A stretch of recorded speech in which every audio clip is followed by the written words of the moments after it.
तेज MBC TV पक्षर आयोजन होगा जाउथिबा सारला विश्वभाषा सम्मेलन संपर्क में आम भेटी विशिष्ट औपन्यासिक भास्कर जेना को आसंतु सुनिबा कौन होइछि तांकर वार्ता।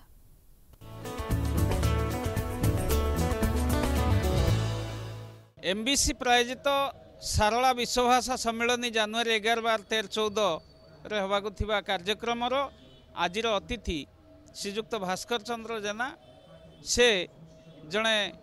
नोभेल राइटर प्राक्तन superintendent home department government of Odisha आमे तांको प्रतिक्रिया नवा सारला दासन को से जो 70 खंड नोभेल लिखिचंती ता भितर अच्छी पुनश्च कुंती से किपर देखंती सारला दासन को तांको नोभेल कहानी रे स्वागत कर। सारला महाभारत ओडिशार घरे घरे परिचित माटीर मनीष सारला दास जी जहाँ लिखि जाइछंती ओडिशार प्राणबिंदु से स्पर्श करिछंती। तेणु आमे जतबेले उपन्यास लिखुचु सामाजिक विषय वस्तु को नहीं कि मु गोटे बही लिखिची पुनश्च कुंती जो कुंती रे चरित्र मु नहीं सारला महाभारत रु से मु सोशल फॉर्मेट रे ताको पकईची कारण मिथ नहीं कि जिमिति कुंती कर्ण को जन्म देइथिले सेमिति कुंती आ सूर्य जोटी मेडिकल गायनिक रो पढ़ुवा पिला जेतले टेस्ट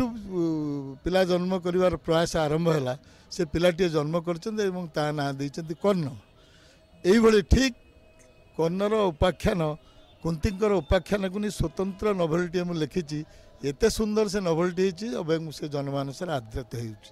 तेणु प्रत्येक मनीष जीवन में सारला दास महाभारत भितर जो ओडिशार समसामयिक चित्र सहित जो कहानीर विन्यास वर्णना करिसंती से समस्त हृदय को स्पर्श करिछि। आपण को उद्यम सबुबले प्रयास जो करिसंती एक महत्व प्रयास तेणु यह हवा उचित। मोर एठी कहिबार कथा होची आपण जदि भुवनेश्वर रे जिनस करिबाटा अंतर्जातीय स्तर करूचंती किंतु मोर अनुरोध छोट छोट यही भली भाव गोटे सेमिनार करी गाँ गहली रे प्रति सब डिविजन ने प्रति ब्लॉक यदि ए उद्यम आरंभ होता ताहले आमे आम पूर्वज सारला दास आम अनेक किसी करें बोली भावते। कारण ग्लोबलाइजेशन हैला परे आमर जो अवस्था युवपीढ़ी मानकर से सारला साहित्य आमर पुरातन संस्कृति ठारू दूरे जाउछंती तांको बांधी रखिबार दायित्व टाणी आनिके पुणी आम संस्कृतर फ्रेम भीतर पहुँचेबार दायित्व होचे आमार।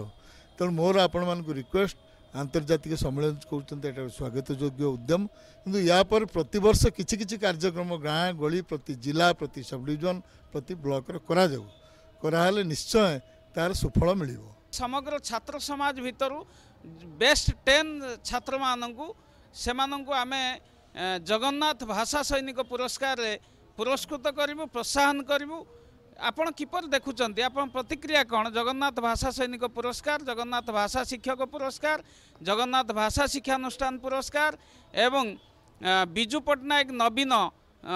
भाषा विज्ञानी पुरस्कार जोटा यंग लिंग्विस्टिक्स अवार्ड कह जाउची किपर देखुचंती दृष्टिभंगी कौन? मोर दृष्टिभंगी होची जेकोसी पुरस्कार दियंतु बा सम्मान दियंतु ताहा सेही पीढ़ी की माने उद्बोधित करे माने उन्मादित करे एवं आह्वान दिए आउ किछि नुआ कथा करने जदि आपण बाछिकी पिला मानक भितरु ए सारला पुरस्कार देबे आ बिजू पट्टनायक पुरस्कार सब पुरस्कार जो व्यवस्था करछन या गोटे स्वागत योग्य कथा। तेणु यह पिला मानक प्रोत्साहन दिए आउ किछि सेही बाबद रे कार्य करने निश्चय यही उद्यम आपणकर साधु उद्यम एवं यार सुफल निश्चय मिलिबो। आमे गोटे समग्र ओडिशा रे एवं भारतवर्ष रे विश्व रे कर्पस फंड आह्वान करचु जे जहाँ सक्षम मुताबिक एक दिंतु दान करंतु कहीं ना आमे सारला शास्त्रीय ओडिया भाषा गवेषणा प्रतिष्ठान प्रतिष्ठा करने राज्य सरकार को प्रस्ताव देचु एवं से दिन आमे किछि अनुदान आपण मानकर अनुदान सेठी गच्छित रखिबु से प्रतिष्ठान रो ए आह्वान देचु। आपण ए आह्वान को किपर देखुचंती? बहुत स्वागत योग्य कथा कारण सबु कथार अर्थर प्रयोजन थाए। तेणु आपण ये जो कर्पस फंड करिसेंती या फल बहु गवेषक अच्छा सारला दासों पर गवेषणा करछंती बहु जिनस अच्छी सेगुड़िक एकत्रित करिकी पुस्तक आकार बाहर कले डॉक्यूमेंटेशन हो जाई परिवो जहाँ टंका दरकार ए कर्पस फंड से साहाय्य करिवो। या निश्चय गोटे भल उद्यम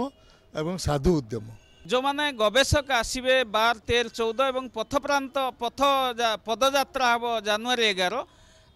तांकर कौन मेसेज पदयात्रा से निजे सामिल हेबे कि नहीं से किसी लोकों को आह्वान करेंगे कि नहीं जे पदयात्रा जनवरी 11 सकाळ 8टा बेले निज घर 1 किलोमीटर रास्ता चलतु बोली आह्वान करेंगे कि नहीं एवं तांकर मेसेज कौन रहिबो जो माने इंटरनेशनल डेलीगेट आसवे स्टेट डेलीगेट आसवे तांकर मेसेज कौन रहिबो जानिबा आसन।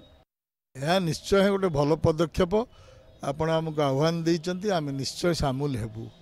कारण मोर कहिबार कथा होची वर्तमान जो युवपीढ़ी आसुचंती से माने आम जो संस्कृति ठाऊ दूरे जाउचंती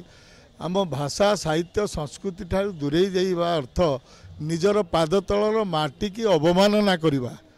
तेणु तांको पुणी थे चेतई देवा पड़ो ये जाति दिने यही भाषा साहित्य संस्कृति की नहीं गर्व करथिला आमे सारला दास को नहीं गर्व करूँ आमे जगन्नाथ दास को नहीं गर्व करूँ तेणु से गर्वर मनीष को जब आम मथा उपर न थोइबा आमे जदि तांकु आमर आदर्श करी न तोलिबा ताहाले ये युव समाज भ्रष्ट पथभ्रष्ट हब निश्चय तेणु आमे गुरुजन हिसाब से सेमान को पुणी थे टाणी आनी सही संस्कृति से मर्यादा संपन्न कथा गुड़ी को चेतई दे